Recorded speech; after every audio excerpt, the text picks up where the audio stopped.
Hello বন্ধুরা, কিছু বিজ্ঞানীদের মতে 200 বছর আগে মিসিসিপি নদীর পূর্বে আঘাত আনার সবচেয়ে শক্তিশালী ভূমিকম্পটি কখনো শেষ হয়নি। বেশিরভাগ ভূমিকম্প সেকেন্ড থেকে মিনিটের মধ্যে চলে এবং সে সময়কালের সবচেয়ে রেকর্ড ব্রেককারী সুমাত্রার একটি নীরব ভূমিকম্প যা 32 বছর ধরে চলছিল। এই দীর্ঘতির ঘটনাটি একটি বিশাল ভূমিকম্প এবং সুনামি সূত্রপাত করে।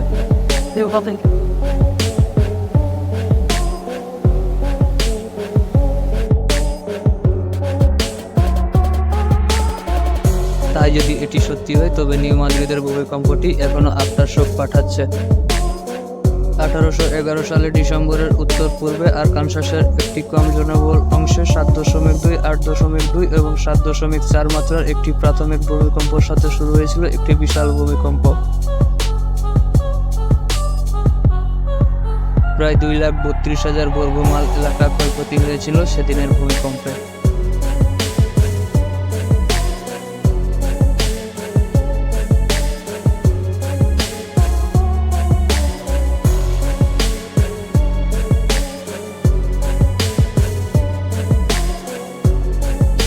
কিছু মানুষ হোয়াইট হাউসে প্রায় 1000 মাইল দূরে কম্পন অনুভব করছিল এবং আরও দূরে বুস্টার টাওয়ারের ঘন্টার শব্দ শোনাচ্ছিল।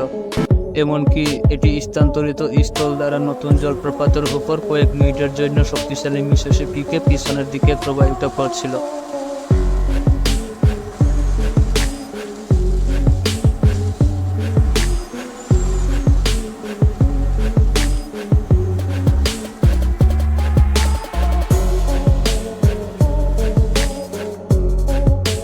নিউ মাদ্রিদ মিশরি বিপর্যয়ে সম্পূর্ণরূপে অদৃশ্য হয়ে গেছিল।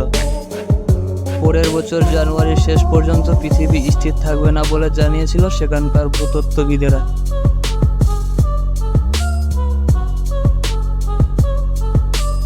কিছু বিজ্ঞানীরা বিশ্বাস করেন যে এটি নিউ মাদ্রিদ ফ্লটের একটি ফাটল ছিল যা নিকটবর্তী রিয়েল ফ্লটের উপর আরও বেশি চাপের ফলে হয়েছে।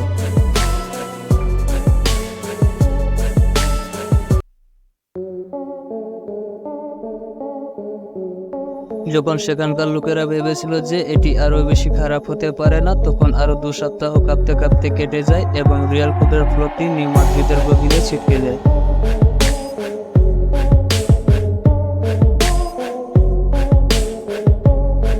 স্প্যানিশিতে নিউ মাদ্রিদে প্রায় 15 মাইল দক্ষিণে অফলিপ একটি লেক তৈরি হয়েছিল।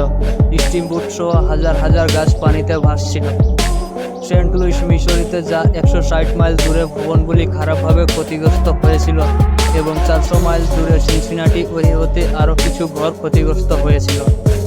কানাডার মন্ট্রিলে 1000 মাইলেরও বেশি দূরে মানুষ পৃথিবীর কম্পন অনুভব করছিল।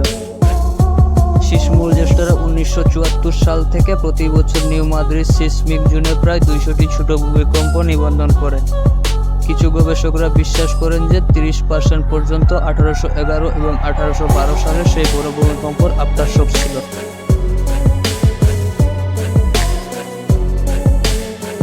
এই আফটার শকগুলির মাঝে বড়গুলি আঘাত করলে বছরের পর বছর এমনকি শতাব্দীর পর শতাব্দী ধরে গর্জন করতে পারে। আফটার শক হলো পৃথিবীর মূল ভূমিকম্প থেকে সমস্ত বিল্ড আপ ডিস্টার্ব মুক্ত করার একটি উপায়।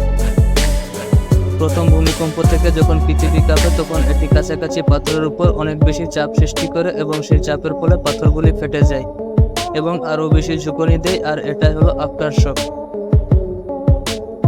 এবং এগুলি বেশ তীব্র হতে পারে, বিশেষ করে মূল ভূমিকম্প ঠিক পরে, তবে সময়ের সাথে সাথে দুর্বল হয়ে যায়।